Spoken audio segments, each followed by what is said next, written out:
متقدمین کا تھا اور دوسرا فقہ متأخرین کا ہے۔ متقدمین کے یہاں فقہ عام ہے جس میں فقہ اکبر اور اوسط بھی داخل تھا، اس کو بعد میں چل کر الگ علم کی شکل دے کر الگ نام سے موسوم کر دیا گیا، اور جو اس وقت الفقہ مشہور ہے اس کی تعریف سے اس کو خارج کر دیا گیا۔ فقہ اصل میں ان دونوں ہی کا خلاصہ ہے، اور اصل تو یہ قرآن اور حدیث ہے، اور ان میں بھی اصل الاصول جو ہے وہ قرآن مجید ہے، وہ اللہ تعالیٰ کا کلام ہے، حدیث شریف بھی اسی کی شرح ہے، اسی کی تفسیر ہے۔ قرآن مجید جو ہے وہ اپنے ثبوت میں اور ثابت ہونے میں اس کے لیے کسی دلیل کی اور کسی چیز کی ضرورت نہیں ہے، یعنی وہ کسی سند کا اور جو ہے وہ روات کے ثقافت وغیرہ کا محتاج نہیں ہے، اس لیے کہ یہ اپنی ابتدا سے لے کر اب تک تواتر قطعی کے ساتھ ثابت ہے۔ ایک بڑی جماعت اس کو پڑھتی رہی، یاد کرتی رہی اور ماں بعد والوں تک پہنچاتی رہی۔ اتنی بڑی جماعت جس کا جھوٹ پر اتفاق ناممکن ہے، اس لیے اب اس میں مزید کوئی کلام کی گنجائش نہیں ہے۔ قرآن مجید تواتر بلا شبہتین ثابت ہے۔ آپ علیہ الصلوۃ والسلام اور جبرائیل یہ دو واسطے ہیں انسانوں میں اور اللہ تعالیٰ کے درمیان قرآن مجید کے پہنچائے جانے میں، خالق اور مخلوق میں دو راوی ہیں، جبرائیل ہے اور پھر حضور ہے۔ اللہ تعالیٰ سے جبرائیل نے لیا، پھر جبرائیل سے حضور نے لیا، اور حضور نے جو ہے وہ سارے امتیوں کو پہنچا دیا۔ تو یہ دو واسطے جو ہیں وہ بھی انتہائی ثقہ ہیں، دونوں راوی۔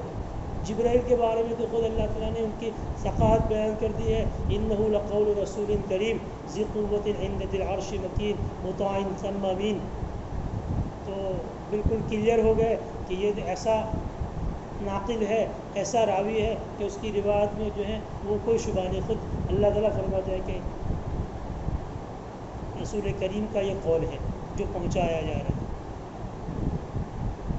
آپ علیہ الصلوۃ والسلام نے خود ان کو دیکھا بھی ہے 2 مرتبہ کہ بھئی جن حضور نے ان سے لیا تو حضور نے کس سے لیا معلوم، ان سے ملاقات ہوئی تو ثابت ہے حدیث میں کہ حضور نے 2 مرتبہ براہ راست جبرائیل کو ان کی اصلی شکل میں دیکھا ہے، اور نبی دیکھا ہو تب بھی جو ہے ان کی ثقافت اتنی پختہ ہے کہ جو ہے وہ ثابت شدہ ہے بن دیکھے بھی۔ اسے کہ راویوں کی ایک سطح وہ ہوتی ہے کہ جو تنقیص سے بالاتر ہے۔ نبی اکرم صلی اللہ علیہ وسلم سے صحابہ کرام نے لیا ہے، صحابہ کی جماعت وہی روات ہے جو تنقیص سے بالاتر ہے۔ صحابہ کلہم عدول، یہ اہل سنت والجماعت نے ایک عقیدہ اور مسلک بنا لیا ہے۔ مودودی سے اور جماعت اسلامی والوں سے ہمارا یہی اختلاف ہے، وہ صحابہ کو تنقیص سے بالاتر نہیں سمجھتے، وہ یوں کہتے ہیں کہ حضور کی بات نقل کرنے میں حضور سے تو وہ تنقیص سے بالاتر ہے، لیکن صحابہ اپنی عام زندگی میں تنقیص سے بالاتر نہیں ہے بلکہ محل تنقید ہو سکتے ہیں۔ جبکہ ہم لوگ یوں کہتے ہیں کہ صحابی جو ہیں وہ حضور سے نقل کرنے میں جیسے تنقیص سے بالاتر ہے، ویسے اپنی عام زندگی میں بھی وہ تنقیص سے بالاتر ہے۔ صحابہ پوری اپنی زندگی میں عدول ہیں، جس حال میں بھی ہیں، ان پر کسی اعتبار سے کسی ناحیے سے کوئی شک شبہ نہیں کیا جا سکتا۔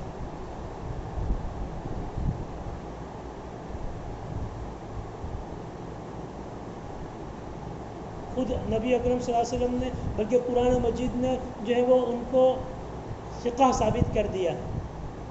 مفتی شفیع صاحب رحمۃ اللہ علیہ نے استدلال کرتے ہوئے بہت اچھا نکتہ بدلا کہ قرآن مجید میں کہا فَإِنْ آمنتم کما آمن الناس، پہلے پارے کے آخر میں، دوسرے پارے کے آمنو کما آمن الناس، ایمان لے آؤ ایسے جیسے کہ الناس ایمان لے آئے ہیں۔ کون سے آیت ہے؟ فَإِنْ آمنوا بِمِثْلِ مَا آمَنْتُمْ بِهِ فَقَدِ اهْتَدَوْا، یہ آمنو کما آمن الناس والی آیت بھی اس سے زیادہ واضح ہے۔ وَإِذَا قِيلَ لَهُمْ آمِنُوا كَمَا آمَنَ النَّاسُ، اس میں اللہ تبارک تعالیٰ نے حضرات صحابہ کرام کو ایک معیار اور اسوہ بنا کر پیش کر دیا باقی دنیا والوں کے لیے کہ اگر یہ لوگ بھی ایسا ہی ایمان لائیں جیسے کہ یہ لوگ لائے ہیں مخصوص، یعنی صحابہ رسول. تو ان کا ایمان باقی دنیا والوں کے لیے معیار بنایا کہ تمہارا ایمان اسی وقت صحیح ہے جبکہ ان جیسا ایمان ہو. مانو کہ ان کا ایمان بالکل صحیح ہے، یعنی مقبول ہے، معتبر ہے مومن ہونا ان کو. علامہ مودودی کو جو شبہ ہو گیا وہ صحابہ کرام کے آپس کے اختلاف سے، جو بعد میں چل کر ان کے یہاں اختلافات پیش آئے وفات رسول کے بعد.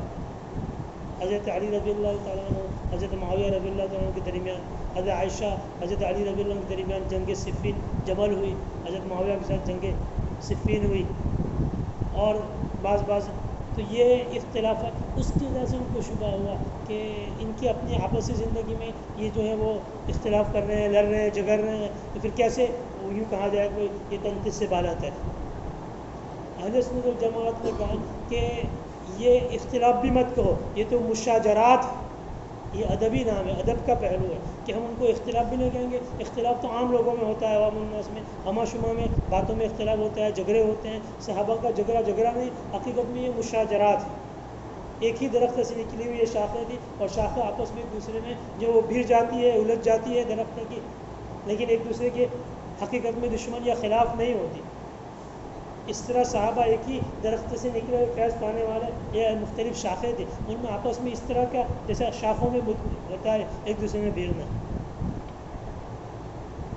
تو ان کا اختلاف اپنے نفس کی وجہ سے نہیں تھا، وہ ان کا اجتہاد تھا، اور مجتہد کو دوسرے مجتہد کی اتباع کرنا جائز نہیں ہوتا، وہ اپنے اجتہاد کا پابند رہتا ہے. اگر وہ صاحب اجتہاد ہے، مقام اجتہاد پر ہے، تو وہ دوسرے کی تقلید نہیں کر سکتا. تقلید تو غیر مجتہدین کے لیے ہے. جو مجتہد ہے وہ اپنے اجتہاد ہی کا مکلف ہے، اور اس کو اس اجتہاد پر مأجور کہا گیا ہے، اجر یافتہ ہے. اجتہاد صحیح ہو تو 2 اجر ہیں، اور اگر خطا بھی ہو جائے تب بھی وہ اجر واحد سے محروم نہیں ہے. تو صحابہ کا اختلاف اجتہاد کے نتیجے میں ہے.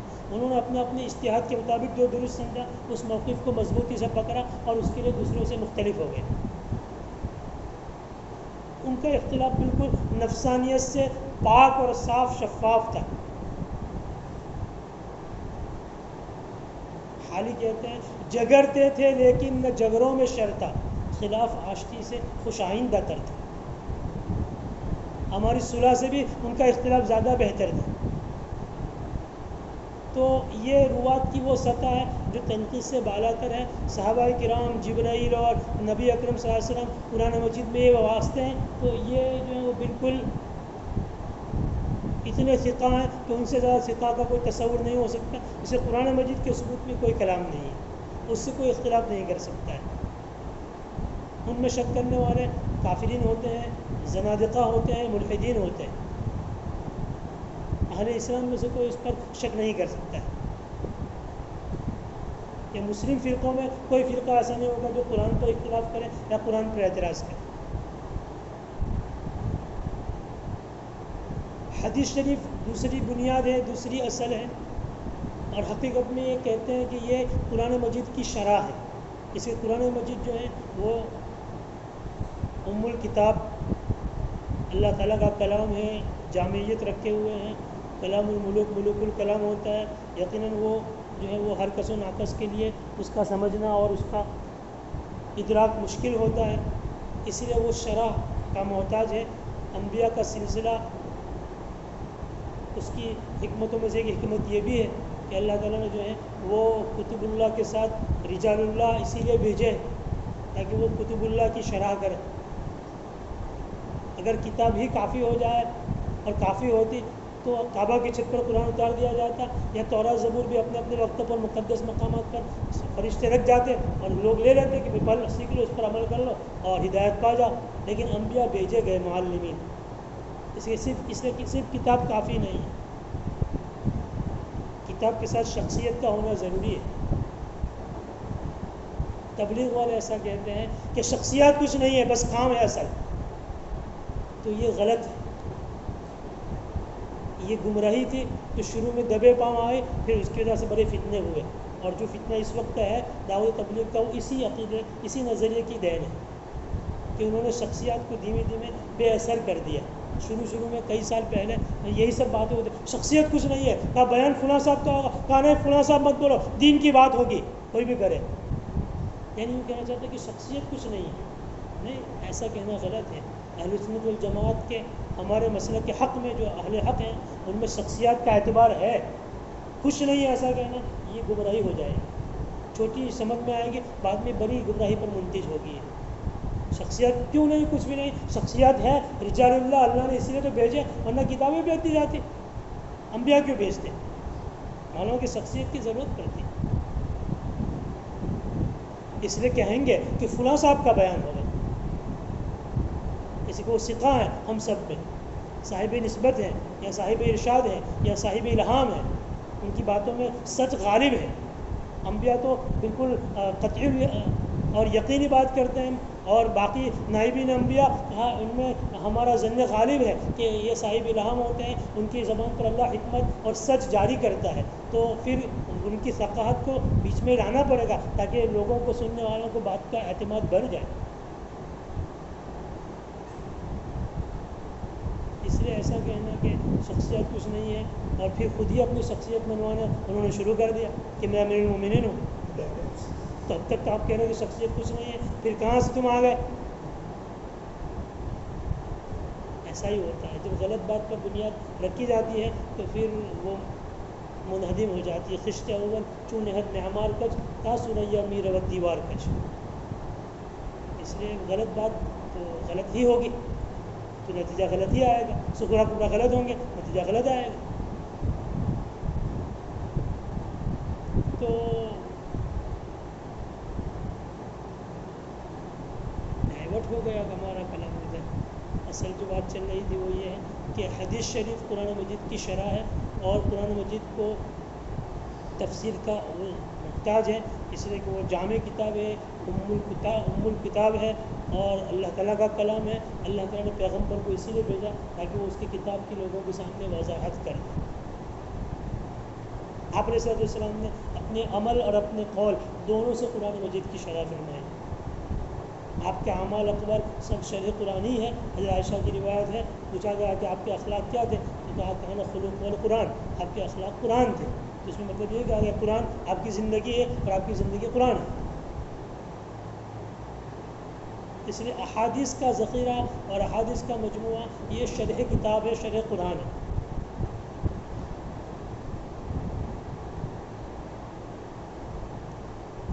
حدیث کے جو مبادیات و مقدمات ہیں، حدیث کے اصول ثلاثہ، اس کی تعریف، موضوع، غرض و غایت، پھر اس کی تدوین کی تاریخ اور اس کا حکم شرعی اور اس کا مقام اور اس کی فضیلت، یہ سب تو آپ کہیں اور سنیں گے. یہاں ہم تمہیدی بات میں فقط ایک بات کو محتم بالشان سمجھنے کی وجہ سے اس پر بحث کرتے ہیں کہ حدیث کی حجیت،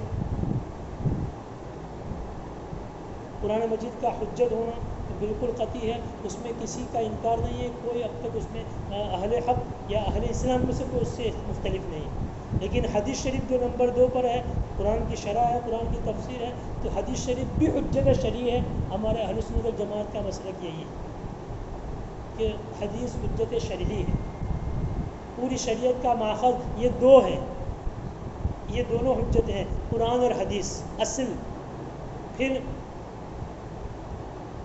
اجماع اور قیاس جو لایا گیا ہے وہ دونوں، یہ ان دونوں کے تابعی ہیں.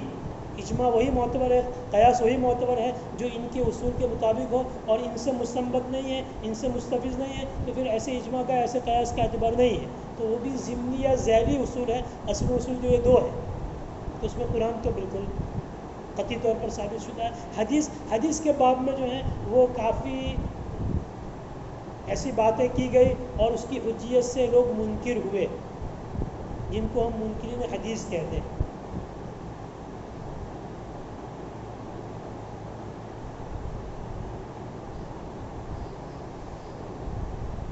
اور ایسے لوگ ہوئے جو یہ کہنے لگے کہ قرآن مجید ہی اصل ہے اور قرآن ہی کافی ہے. ابن ماجہ کے مقدمے میں یہ ابواب آئیں گے، ترمذی شریف کی کتاب العلم وغیرہ میں بھی ابواب آئیں گے، اور حضور کی اس پر مستقل جو ہے وہ پیش گوئیاں تھی کہ یہ فرقہ عنقریب وجود میں آئے گا. حضور نے اپنے زمانے میں کہا تھا کہ کچھ لوگ ہوں گے جو بہت خوشحال اور صاحب دولت صاحب ثروت ہوں گے اور اپنے جھولے پر پان کی جو ہے وہ چباتے ہوئے پسکاری مارتے ہوئے بڑے اطمینان سے یوں کہیں گے کہ ہمارے لیے تو کتاب اللہ کافی ہے، ہم اس کے علاوہ کسی بات کو نہیں مانتے۔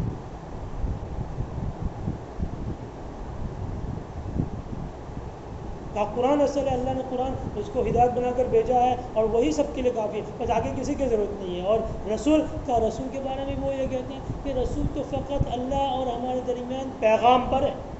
نعوذ باللہ گویا وہ یہ حیثیت دیتے ہیں کہ ڈاکیے کی طرح، ڈاک والے نے خط پہنچا دیا ڈاکیے نے ان کو، اس کو کوئی مطلب نہیں کہ اندر کیا لکھا ہوا ہے۔ بھیجنے والے اور جس پر بھیجا گیا مرسل اور مرسل ان دونوں کے درمیان وہ فقط رابطہ ہے، اس کو مضمون خط سے مضمون کتاب سے کوئی مطلب نہیں ہے۔ پیغمبر نے پہنچا دیا، بس ہمارے پاس قرآن آ گیا خالق کا، ہم اس پر دیکھ کر عمل کر لیں گے، اس سے رسول کی حیثیت کچھ نہیں ہے، فقط پیغام رسانی کے علاوہ۔ اسے ہم تو فقط کتاب اللہ مستقل ایسے فرقے وجود میں آئے بعد میں جس کو اپنے آپ کو اہل قرآن کہتے ہیں۔ پنجاب میں عبداللہ چکرالوی ایک پیدا ہوا تھا ابھی 100-200 سال پہلے، جس نے یہ بنیاد رکھ کر مستقل نام رکھا تھا کہ ہم تو اہل قرآن ہیں، جس کی زندگی میں وہ حدیث کا انکار کرتے تھے۔ پوری تاریخ ہے منکرین حدیث کی۔ تو یہ تو بالکل جو ہے وہ بدیہی البطلان ہے، بدیہی طور پر باطل ہے، اس کے لیے زیادہ کوئی قد و کاوش یا دلیل استدلال کی ضرورت نہیں ہے۔ ایسا کہنا کہ ہمیں حدیث کی ضرورت ہی نہیں ہے، قرآن کافی ہے، ایسا تو بالکل باطل ہے، اس لیے کہ بغیر حدیث کے قرآن پر عمل کرنا ہی ممکن نہیں ہے۔ فقط قرآن سامنے رکھ کر آپ جو ہے وہ پوری شریعت پر اللہ تعالیٰ کے منشے اور مرضی کے مطابق چلنا چاہیں تو مشکل ہے۔ فقط قرآن سے آپ پوری شریعت کو عمل میں نہیں لا سکتے ہیں، سمجھ بھی نہیں سکتے۔ قرآن نے فقط واقعی الصلاۃ کہا ہے، نماز قائم کرو۔ اب اگر حدیث نہیں ہوگی تو اقامت صلاۃ آپ کس طرح کریں گے؟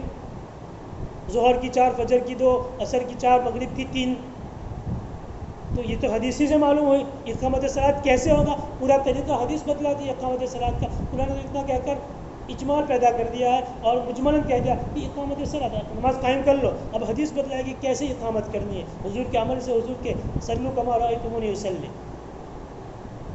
قرآن تو فقط وآتوا الزکوٰۃ کہتا ہے، ایتاء زکوٰۃ کرو۔ اب زکوٰۃ کیسے ادا کریں گے؟ تو عمل ہی نہیں کر سکتے زکوٰۃ کی ادائیگی پر جب تک کہ آپ حدیث کا سہارا نہ لیں۔ تو حدیث بتلائے گی کہ فلاں مال میں اتنا، فلاں مال میں اتنا نصاب، اتنا نصاب، اتنا نصاب، اور اس میں اتنی مقدار واجب، اس میں مقدار واجب اتنی ہے۔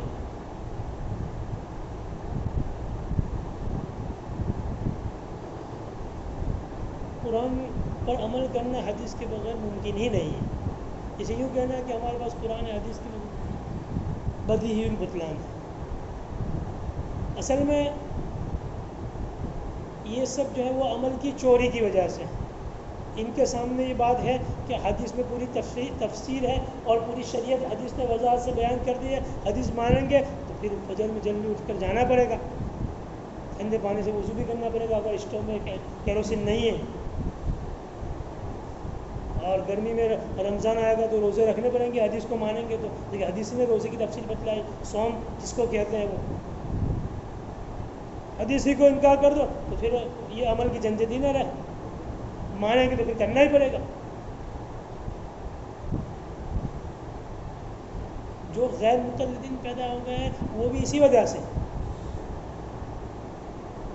کہ تقلید میں پھر ان کے لیے دشواری ہے۔ فقہ وغیرہ میں جو مستنبط کیے گئے مسائل کہاں ہم تو حدیث کو مانتے ہیں، اہل حدیث اپنے آپ کو کہتے ہیں کہ حدیث میں سہولت ہو جاتی ہے، جس میں آسانی وہ حدیث تو بہت ساری ہے، تو جو اپنے منشے کے مطابق ہو اپنے اس پر عمل کرنا شروع کرے گا، ہم تو حدیث پر عمل کرتے ہیں اور تقلید کریں گے، فقہ کو مانیں گے تو پھر آپ کو سب چیزوں میں اتباع کرنی پڑے گی ان کی، اور اپنی منمانی زندگی نہیں گزار سکتے۔ تو یہ بھی اسی لیے وجود میں آیا ہے۔ اسی طرح شہوت پرست لوگ ہوتے ہیں جو اس طرح اپنے آپ کو جو اچھے لبادے میں پیش کر کے وہ عمل سے بچنا چاہتے ہیں۔ ایک تو ہے کہ آدمی فاسق فاجر ہو، بد عمل ہو، عمل نہ کرے، لیکن سب کو مانتا ہے یہ اچھا ہے، اور ایک یہ کہ اس طرح کہ ہم تو حامل ہیں شریعت پر چاہتے ہیں لیکن ہم تو اسی طرح عمل کریں گے، حدیث پر فقہ پر عمل نہیں کریں گے، ہم فقہ کو نہیں مانتے، تو اماموں کی باتیں ہیں، رسول کی بات ہم مانتے ہیں۔ تو اس طرح حدیث کے بھی منکرین کر رہے ہیں۔ وہ یہی کہتے ہیں کہ بس کتاب کافی نہیں ہے. تو حدیث کی انکار ایسے کیسے کریں گے جبکہ ثابت شدہ امر ہے؟ قرآن نے ہی حدیث کو ماننے کو کہا ہے، ما آتاکم الرسول فخذوہ وما نہاکم عنہ فانتہوا وانزلنا الیک الذکر لتبین للناس. حضور کو کہا کہ یہ الذکر یعنی قرآن ہم نے اس لیے اتارا تاکہ آپ لوگوں کے سامنے اس کی تبیین کرے. تو اللہ تعالیٰ نے کہا کہ یہ پیغمبر تبیین کرتا ہے اور اس کو ہم نے اسی لیے اتارا، تو پھر آپ کو ماننا پڑے. اس لیے وہ بالکل صراحتاً حدیث کا انکار کر دیں ایسا ان کے لیے بھی ممکن نہیں ہے استدلالی اعتبار سے. اس لیے انہوں نے اس میں جو ہے وہ انکار کی نصری شکل ایجاد کی، شکوک شبہات پیدا کیے. مثلا وہ یہ کہتے ہیں کہ حدیث پر کیسے مانے، اس لیے کہ حدیث تو ان لوگوں نے حضور کی زبان سے سنی اور پھر دوسروں کو کہی اور پھر دوسروں کو کہی تیسری جماعت اس طرح. تو یہ تو ان کے دماغ میں کتنا یاد رہا کتنا یاد نہیں رہا، کیا سنا تھا اور کیا پھر ان کو یاد رہ گیا، کیا انہوں نے پھر دوبارہ دوسروں کے سامنے تعبیر کر دیا. وہی بات تھی جو حضور نے فرمائی تھی، یا اس میں کچھ ادل بدل ہو گیا. مرور ایام سے آدمی برا بھی ہو جاتا ہے، بھول جاتا ہے، کیا کیا کیا یاد رہ جاتا ہے. 3 مرتبہ نہ آنا، 1 مرتبہ کھانا کہا تھا، 1 مرتبہ نہ آنا، 3 مرتبہ کھانا ہو گیا کوئی ایک ہی مرتبہ میں، کیا کیا ادھر ادھر ہو جاتا ہے. تو کیا پتا کہ یہ سب وہی باتیں جو حضور نے کہی تھی. قرآن مجید تو بالکل جو ہے وہ تواتر کے ساتھ بہت سے لوگوں نے حضور سے سنا، بڑی جماعت نے، ان سے بڑی جماعت میں مسلسل ہے. تو اس میں تو قطعیت ہے کہ ہاں بھائی ایسا ہی جیسا اللہ نے اتارا تھا. ایک کثیر جماعت اس کو محفوظ کرتی آئی. حدیث کو 200 سال بعد جو ہے مدون کی گئی. اس کی تدوین کی تاریخ میں بتلاتے ہیں کہ پہلی صدی کے بعد پھر اس کا آغاز ہوا. عمر بن عبدالعزیز رحمۃ اللہ علیہ کی وفات 101 ہجری میں ہے. تو امام عمر بن عزیز اپنے زمانے خلافت کے آخر میں ابن شہاب زہری کو، ابو بکر ابن حزم وغیرہ کو جو ہے وہ امر کیا اور کہا کہ تم اقوال رسول کو جمع کرو، صحابہ سے حدیث کو جمع کرو. اور انہوں نے انہی کا نام لیا جاتا ہے مدون اول میں. تو دوسری صدی ہجری کی ابتدا ہے اور وہاں سے بھی شروعات ہوئی. قرآن مجید تو نبی اکرم صلی اللہ علیہ وسلم اہتمام سے نازل ہوتے ہی کاتب کو بلاتے تھے اور اس کو لکھواتے تھے. کاتبین وحی صحابہ کی مستقل جماعت ہے جن کو کاتبین وحی کہا گیا ہے کہ یہ لوگ وحی کے کاتب تھے. حضور اہتمام سے اس کو لکھواتے تھے، یاد کرتے تھے، لکھواتے تھے اور ہر رمضان میں سناتے تھے جبرائیل.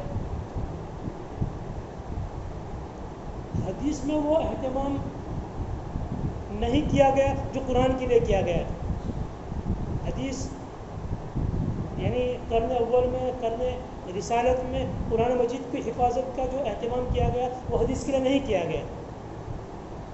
اس سے گویا کہ اس سے معلوم ہوا کہ قرآن ہی فقط محفوظ رکھنا مطلوب ہے، حدیث محفوظ رکھنا مطلوب نہیں ہے، ورنہ اس کا بھی اہتمام کیا جاتا ہے. بلکہ کچھ لوگوں نے تھوڑا بہت جو لکھا تھا، صدیق اکبر رضی اللہ تعالیٰ عنہ کے باب میں ہے کہ انہوں نے صحیفہ صادقہ جو جمع کیا تھا 500 حدیثوں کا مجموعہ تھا، وہ بھی ایک صبح اٹھے اور اس کو جلا دیا. پوری رات انہوں نے بے چینی کی حالت میں گزاری اور صبح اٹھتے ہی پھر اس کو لا کر میرے صحیفہ صادقہ جن پہ 500 حدیثیں جمع کی تھی اس کو جلا دیا. معلوم کہ وہ باقی رکھنا نہیں چاہتے تھے. تو کہتے کہ حدیث کو باقی رکھنا مطلوب ہی نہیں ہے. اگر یہ حجت شرعی ہوتی اور یہ معمول کیا ہوتی تو پھر اس کا اہتمام ہوتا. اور یہ جلانا چاہتے کیوں جلا دیا؟ صدیق اکبر نے جلایا. رسول کے بعد افضل امت وہی ہے، ان سے بڑھ کر کوئی فضیلت والا شخص بھی نہیں، وہی جلا رہا ہے. تو پھر کیسے بالکل اس کو اعتماد کر لے کہ بھائی یہ سب جو ہے وہ حدیث معتبر ہے، صحیح ہے اور اس پر عمل کیا جائے.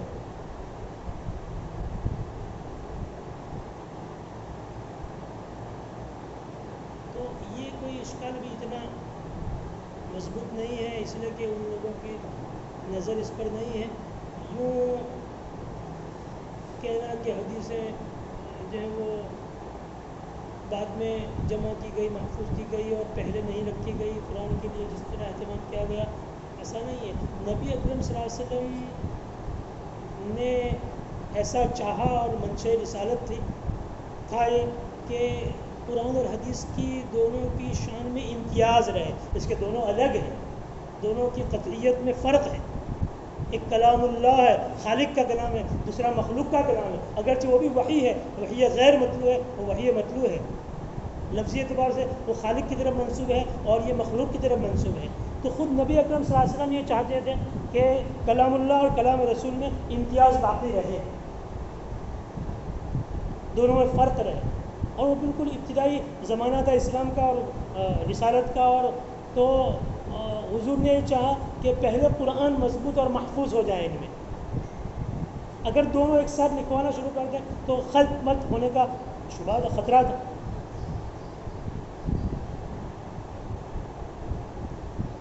تو چلو حضور کی وفات کے بعد بھی پھر لکھنا شروع کر دیتے ہیں۔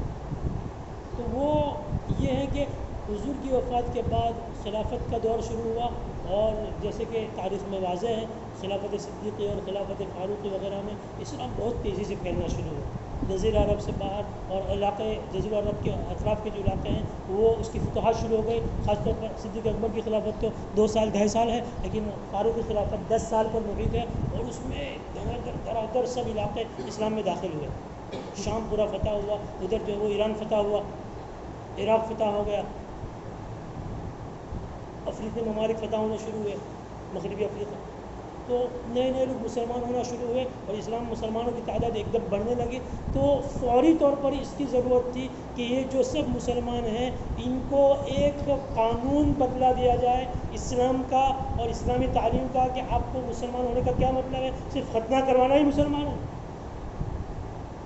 ختنہ کرنے ہی کو لوگ اسلام سمجھتے ہیں کہ مسلمان یعنی ختنہ کراؤ تو مسلمان نہیں، اسلام تو ختنہ کے علاوہ بہت ساری باتوں کا مقتضی ہے۔ یہ بھی شعار میں سے ہیں کہ مسلمان ہونے کی علامت ہے، لیکن اسی پر بھی کسی کو ختنہ اس لیے بڑے اہتمام سے اس کو لوگ کرتے ہیں۔ کچھ لوگوں کے یہاں کچھ علاقوں میں کچھ برادریوں کے یہاں تو بچے کی ختنہ کے لیے پورا ٹیمپو بھر کے دواخانے جاتے ہیں، تو کیا ختنہ ہے؟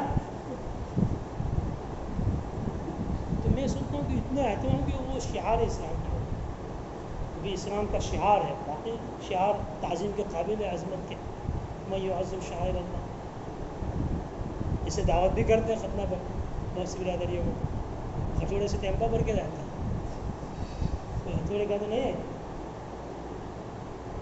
تو فوری طور پر یہ ضرورت پیش آئی کہ مسلمانوں کے سامنے ایک لاہ عمل، ایک قانون رکھ دیا جائے تاکہ وہ اس پر عمل کرنا شروع کریں، تاکہ اسلام ہے، مسلمان ہو گئے، تو اب پہلے مسلم نہیں تھے اب مسلم ہے، تو کیا فرق تھا، اب یہ قانون ہے آپ کے لیے۔ اس لیے فوری طور پر اس وقت تک کہ جو اہل فضل و کمال تھے، اہل علم تھے، صحابہ کے جو شاگرد تھے، وہ اس طرح متوجہ ہوئے اور انہوں نے فقہ کو مدون کر دیا۔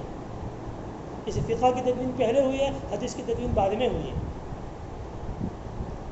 ائمہ فقہ کا زمانہ پہلے ہے، امام اعظم ابو حنیفہ رحمۃ اللہ علیہ، امام مالک رحمۃ اللہ علیہ، وہ پہلی صدی ہجری کے ہیں، سن 80 میں 70 75 80 میں امام صاحب کی ولادت، پہلی صدی ہجری کا آخری رباع، امام مالک بھی تقریباً اسی کے قریب ہے۔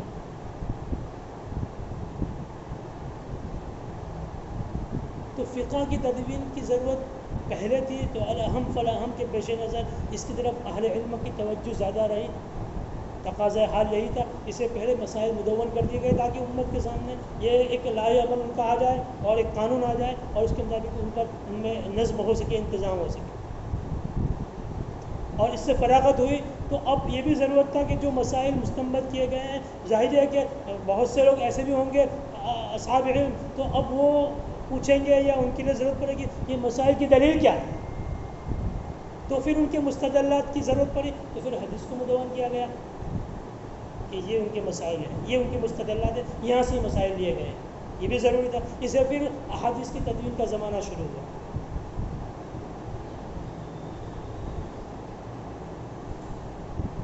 ائمہ حدیث جو ہیں، جو مشہور ہیں، ان لوگوں کا زمانہ وہی ہے جو بعد کا ہے، ان ائمہ فقہ کے بعد ہے، بلکہ ان ائمہ فقہ کے شاگردوں کے شاگرد ہیں۔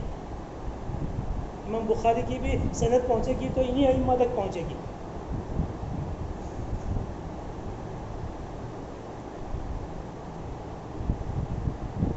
صدیق اکبر رضی اللہ تعالیٰ عنہ نے صحیفہ لکھا اور جلا دیا، تو وہ تو یہ سوچا سکتا کہ صدیق اکبر کو یہ معلوم تھا کہ خود ان کا جو مقام ہے امت میں، رسول صلی اللہ علیہ وسلم کے بعد پوری امت میں افضل بشر وہی ہے، صحابہ میں بھی ان کا مقام وہی تھا، اور ایک بہت جلیل القدر مقام کے حامل تھے وہ۔ صدیق اکبر یہ جانتے تھے کہ میری حیثیت جو امت میں ہے، میرا جو مقام ہے، اب یہ حدیث جو میں نے جمع کی ہے، ممکن ہے بعد میں حضور نے کوئی بات ایسی فرمائی تھی جو ناسخ اور اس میں بات منسوخ ہو گئی ہے، اگر یہ چلتا رہا تو امت میرے استناد کی وجہ سے پھر اس بات کو قبول نہیں کرے گی کہ نہیں صدیق اکبر کی صحیح بات ہے، اس سے اس کے خلاف کوئی بات نہیں، اس سے مستند بات کوئی نہیں ہو سکتی، حالانکہ منسوخ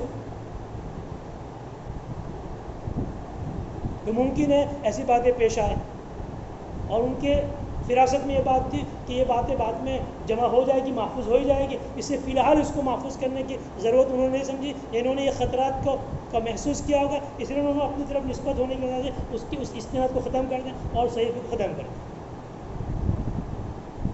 ورنہ نفس کتابت حدیث یا حدیث محفوظ کرنا لکھنا بالکل یا عہد کی رسالت میں نہیں تھا، ایسا نہیں ہے جیسا منکرین کہتے ہیں۔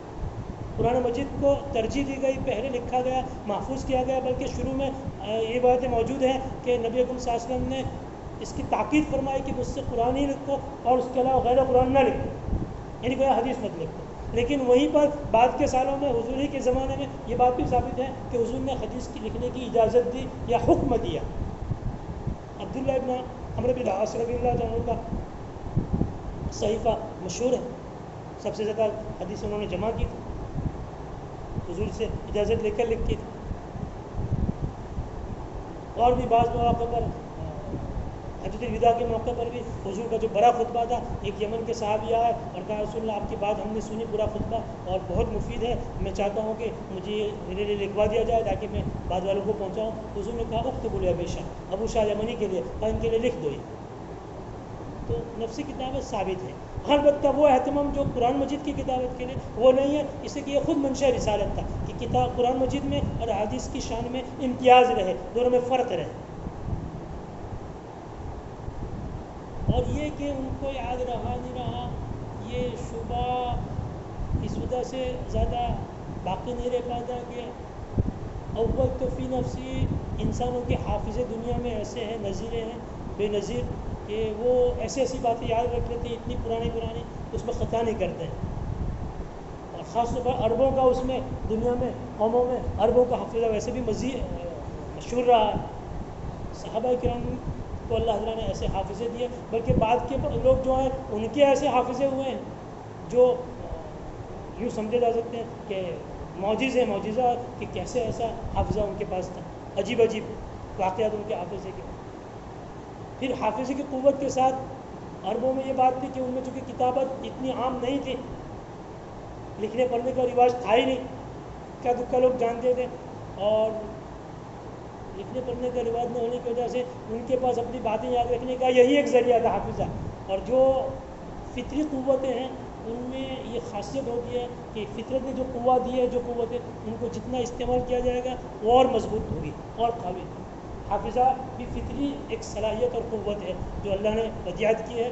حافظے کے بارے میں بھی اب بھی لوگ کہتے ہیں، جو لوگ ماہرین ہیں، کہ حافظے کی قوت انسان کو جو دی گئی ہے، اگر انسان اس کا استعمال کم کرے گا یا چھوڑ دے گا تو دھیمے دھیمے سست ہو جائے گی، کمزور پڑ جائے گا، اور جتنا اس کا استعمال کرے گا اتنا اس کا حافظہ مضبوط ہوگا، بڑھتا جائے گا۔ دنیا کی جو انسانوں کی مصنوعات ہوتی ہے وہ کثرت استعمال سے پھر خراب ہوتی ہے، کمزور پڑتی ہے مشینیں، اور فطرت کی جو قوتیں ہیں وہ استعمال کثرت ہونے سے اور مضبوط ہوتی ہے۔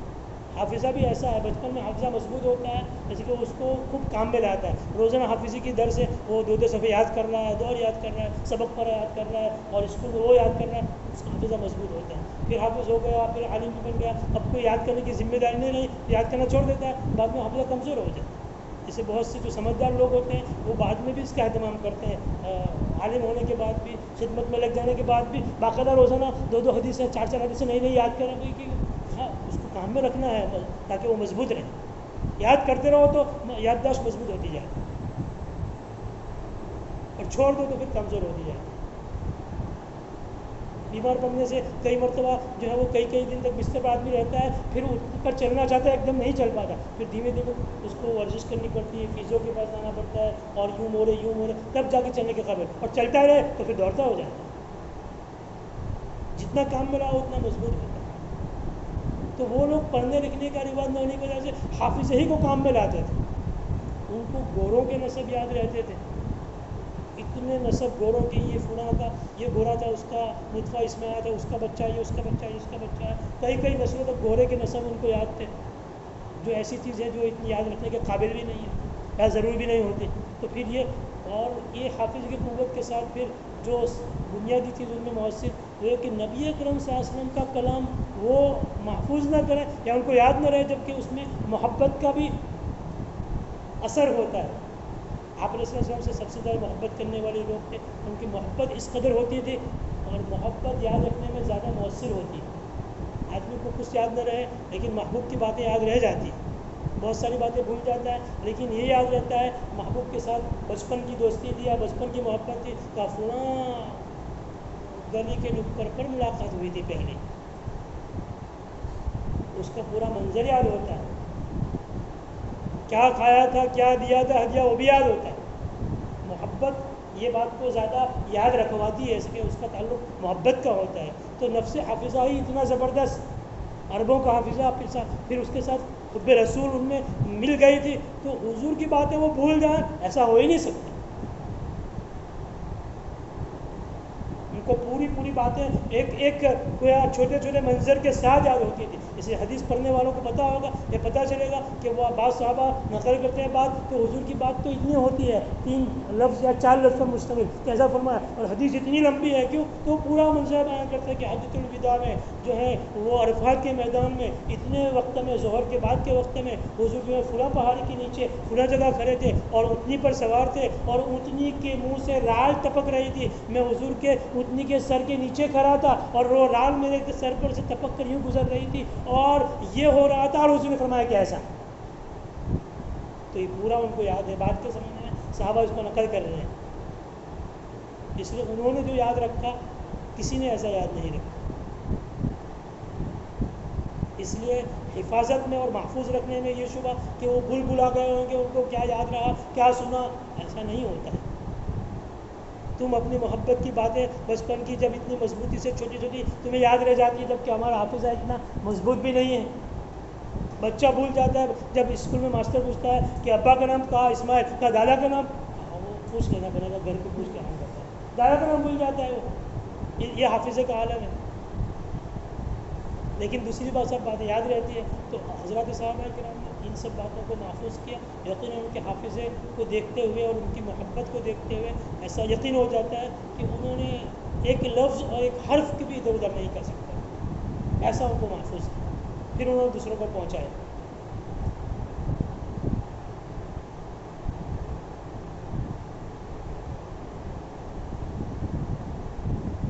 وہ ایسا کہتے ہیں کہ ٹھیک ہے، لیکن یہ حدیثیں جو ہیں وہ شک اس لیے پیدا کر دیتی ہیں کہ کتنی حدیثیں ہیں، بخاری کی 2 جلدیں، مسلم کی 2 جلدیں، ترمذی اور مسند احمد کی تو ایک ڈھیر ہے، پورا لائن ہی ہے، فہرست اتنی 13 14 15 16 جلدیں، وہ کتنی حدیثیں ہیں، اتنی حدیثیں حضور نے کب فرمائی؟ حضور کی 63 سال کی زندگی میں 40 سال پہلے تو غیر نبوت کے ہیں، نبوت کی 40 سال کے بعد بولی، معلوم ہے کہ 40 سال تک تو وہ نبوت کے پلیٹ فارم سے بولتے نہیں تھے، بعد میں 23 سال کا عرصہ ہے، اس میں وہ نبی ہونے کی حیثیت سے بول رہے ہیں، انہیں کو آپ نقل کر رہے ہیں۔ تو 23 سال میں شروع کے 10 سال اور وہ حضور کے مکی زندگی کے جس میں شدید مخالفت اہل مکہ کی اور گھاٹی میں شیب ابی طالب میں جو ہے مقید ہے، کھانے پینے کی لالے ہیں، پریشانی ہے، مدینہ آنے کے بعد چلو تھوڑا سکون ہوا، سکون نہیں ہوا، پھر جو ہے وہ غزوہ بدر اور پھر احد، ہر سال یہ وہاں سے آ رہے ہیں لڑنے کے لیے، اور جنگوں میں کتنی جنگیں ہیں، غزوات ہیں، اور غزوات کی تیاری، غزوات کے سفر، اس میں پیغمبر مشغول ہیں، 11 بیویاں ہیں، ایک بیوی میں یہاں ہم پریشان ہو جاتے ہیں، اور جو ہے وہ جب ٹینشن میں آ جاتے ہیں تو گھر چھوڑ کر جو ہے فارم ہاؤس میں چلے جاتے ہیں اور وہاں جا کے جو ہے وہ کوکو اور یہ پیتے ہیں اور سکون کے فریش ہو رہے ہیں، کہ ٹینشن ہے گھر میں، 11 بیویاں ہیں گھر میں، تو بیویاں بیویوں کا مسائل اور غزوات اور جنگوں کے مسائل اور عبادت کا حال یہ ہے. حضور کا صحابہ نقل کرتے ہیں کہ پوری پوری رات قیام اللیل میں پیروں پر ورم آ جاتا ہے تو وہ پوری رات تو عبادت میں گزار رہا ہے. دن میں بیویوں کے مسائل ہیں, جنگوں کے مسائل ہیں, لوگوں کے مسائل ہیں, یہ سب ان سب کے بعد فقط 23 سال ہے اور اس میں یہ سب مسائل اس کے ہوتے ہوئے انہوں نے اتنی باتیں فرما دی. اتنا دیر کا دیر یہ ممکن ہی نہیں ہے. یہ اتنی ساری باتیں تو وہ آدمی کہہ سکتا ہے جس کو 150 سال کی عمر ملے اور وہ 150 سال کے